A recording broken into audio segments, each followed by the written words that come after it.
Hello friends, welcome to RS tutorial. आज हम Ericsson का मनोसामाजिक विकास का सिद्धांत जानेंगे। इसको जानने से पहले आप हमारे पुराने वीडियोस को भी देखें, शेयर करें और चैनल को सब्सक्राइब करें।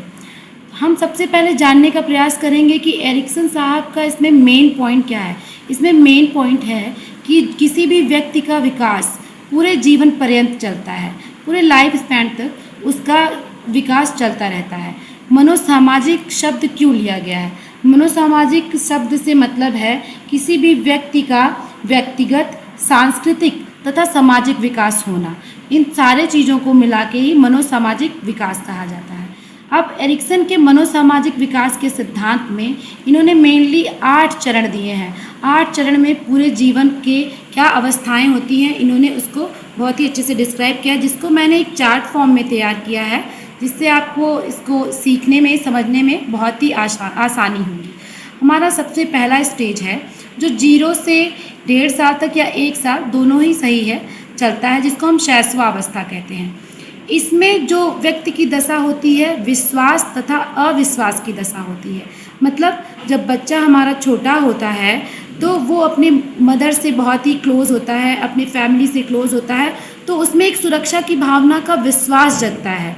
और अगर वो इस विश्वास को नहीं जगा पाता है तो उसको एक अविश्वास की भावना जागृत हो जाती है। तो सुरक्षा की भावना का विकसित होना बहुत ही आवश्यक है, क्योंकि इसी सुरक्षा की भावना के विकास के साथ वो पूरे जीवन भर इस धरती पे बहुत ही सुखी जीवन व्यतीत कर पाएगा कि हम इस अर्थ पे, इस दुनिया में आकर के बहुत ही सुरक्षित हैं। अब हम चलते हैं अपने दूसरे स्टेप की तरफ। इनका जो दूसरी अवस्था थी वो 1.5 वर्ष से 3 वर्ष तक चलती है, अर्थात प्रारंभिक बाल्य अवस्था तक। इसमें जो होता है, बालक के अंदर स्वतंत्रता और लज्जाशीलता आती है। स्वतंत्रता से और लज्जाशीलता से हमारा तात्पर्य है कि बच्चा अब धीरे धीरे अपने स्वयं के शरीर पर नियंत्रण करना सीख लेता है, अपने कार्यों को, छोटे छोटे कार्यों को करना शुरू कर देता है, जैसे क्लोथिंग, ईटिंग, धीरे धीरे खाना शुरू करना, स्वयं से अपने शरीर पर नियंत्रण रखना, सारी चीज़ें सही कर लेता है। अगर वो चीज़ें ये नहीं कर पाता है तो उसके अंदर एक भय आ जाता है, एक संकुचित सा माहौल उसके अंदर पैदा हो जाती है। और इस अवस्था में उसके अंदर इन दोनों व्यवहार, मतलब स्वतंत्रता और लज्जाशीलता से एक क्वालिटी डेवलप होती है, विशेषता होती है, उसको हम विल पावर या इच्छा शक्ति कहते हैं।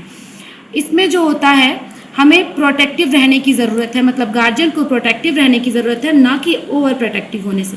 ओवर प्रोटेक्टिव होने से जो है बच्चे के लिए दिक्कत होगी। अब हम चलते हैं तीसरी अवस्था की तरफ। तीसरी अवस्था है 3 से 6 वर्ष की उम्र तक, जिसको हम खेल की अवस्था कहते हैं। इसमें बच्चे के अंदर इनिशिएटिव और गिल्ट की भावना, मतलब पहल शक्ति और दोषिता की भावना आ जाती है। इसमें जो होता है, बच्चा नए सृजन करना सीख लेता है, नए पहल करना सीख लेता है। मतलब बच्चे के अंदर क्यूरियोसिटी डेवलप हो जाती है कि ये क्या है, वो क्या है, उसके अंदर जिज्ञासु प्रवृत्ति आ जाती है। और अगर बच्चा ऐसा करने में असफल रहा तो उसके अंदर आत्मविश्वास की कमी हो जाती है। इस पूरे जो अवस्था है, इससे बच्चे के अंदर एक क्वालिटी डेवलप होती है जिसको हम पर्पज कहते हैं।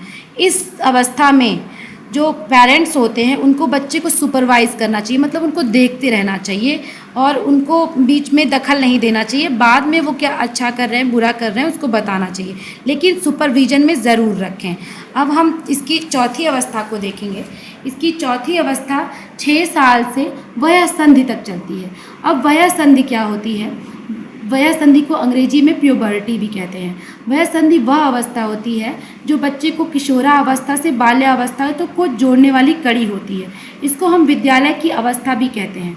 इसमें बच्चा इंडस्ट्रियस, मतलब परिश्रमी होता है, या कभी कभी बच्चे के अंदर हीन भावना भी आ जाती है। इसमें बच्चा जो होता है सामाजिक, बौद्धिक और कई तरह से योग्यताओं को अपने अंदर डेवलप करता है और समूह में रहना सीख जाता है। और अगर बच्चा ऐसा करने में असफल रहता है तो उसके अंदर असफलता की भावना आ जाती है, उसके अंदर आत्मविश्वास की बहुत कमी आ जाती है। इस पूरे अवस्था के अंतर्गत बच्चे में जो क्वालिटी डेवलप होती है वह है प्रतियोगिता भावना का डेवलप होना। इस अवस्था में टीचर का सबसे इम्पॉर्टेंट रोल होता है, और यही जो टीचर हमें इस समय मिल जाते हैं वही हमारे आगे के भविष्य के निर्माण में बहुत ही योगदान देते हैं। अब हम देखते हैं इनकी पांचवी अवस्था। इनकी पांचवी अवस्था एडोलसेंस मतलब किशोरावस्था। किशोरावस्था में व्यक्ति के अंदर पहचान या फिर भूमिका भ्रांति की अवस्था होती है। पहचान मतलब बालक अपनी पहचान बनाना चाहता है। वो सोचता है हम मेरी पहचान क्या है, हम क्या हैं, कोई कार्य कैसे करें, समाज में अपनी पहचान कैसे बनाएं। यदि बच्चा ये रास्ता ढूंढते ढूंढते कहीं भटक जाता है तो उसके अंदर एक भ्रांति की भावना आ जाती है, बच्चे के अंदर बिखराव आ जाता है। इस पूरी अवस्था से बच्चे के अंदर जो विशेषता आती है वो है वफादारी। बच्चा बहुत ही अपने कर्तव्य के प्रति वफादार होता है। अब हम चलते हैं छठी अवस्था की तरफ। इनकी छठी अवस्था है अर्ली एडल्टहुड, जिसको हम हिंदी में तरुण वयस्का अवस्था कहते हैं। ये जो होता है 20 वर्ष से 30 वर्ष की आयु तक होता है। इसमें जो होता है लोग जो 20 वर्ष से 30 वर्ष के बीच के लोग होते हैं वे उनमें घनिष्ठता और विलग्नता आ जाती है। अब हम घनिष्ठता से मतलब ये कहते हैं कि लोग अपने समाज में लोगों से क्लोज होते हैं, अच्छे संबंध स्थापित करते हैं, लोगों से अधिक बात करना चाहते हैं, और यदि वो ऐसा नहीं कर पाए तो उनके अंदर अकेलापन व अलगाव की भावना आ जाती है, जिसे विलग्नता कहते हैं।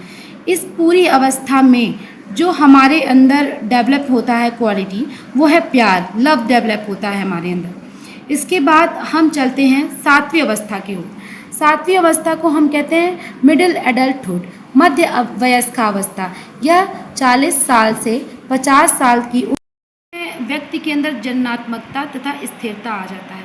अब जन्मात्मकता से हमारा तात्पर्य है अगली पीढ़ी के लोगों के कल्याण तथा उस समाज के लिए जिसमें वो लोग रह रहे हैं उनको उन्नत बनाने के लिए वे चिंतित रहते हैं कि कैसे हम अपने आने वाले जनरेशन को के भविष्य के प्रति जो है हम जिम्मेदार हो सकें।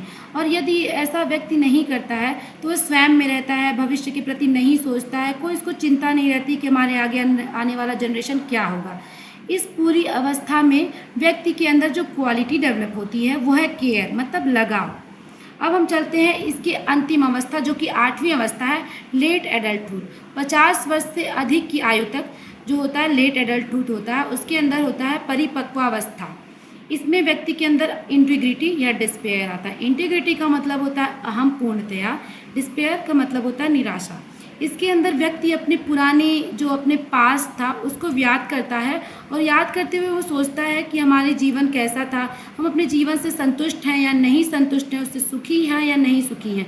अगर व्यक्ति उससे सुखी है तो उसके अंदर पूर्णतया की भावना आती है। अगर व्यक्ति इससे डिसअपॉइंटेड है तो उसके अंदर निराशा की भावना जागृत हो जाती है। इस पूरी अवस्था के अंतर्गत व्यक्ति के अंदर जो विशेषता डेवलप होती है उसको हम विजडम कहते हैं, अर्थात बुद्धिमत्ता। व्यक्ति अपनी बुद्धिमत्ता की चरम सीमा पे होता है। इस प्रकार एरिक्सन साहब ने पूरे जीवन काल को 8 चरण में बांट करके हमें दिखाया है, अर्थात हमारा जो विकास होता है वो पूरे जीवन पर्यंत चलता रहता है। तो आज की क्लास के लिए सिर्फ इतना ही। आगे के लिए आप हमारे चैनल को सब्सक्राइब करें और इस वीडियो को अधिक से अधिक शेयर करें, लाइक करें, और इसके आगे के बारे में हम अपने अगले क्लास में डिस्कस करेंगे। Thank you.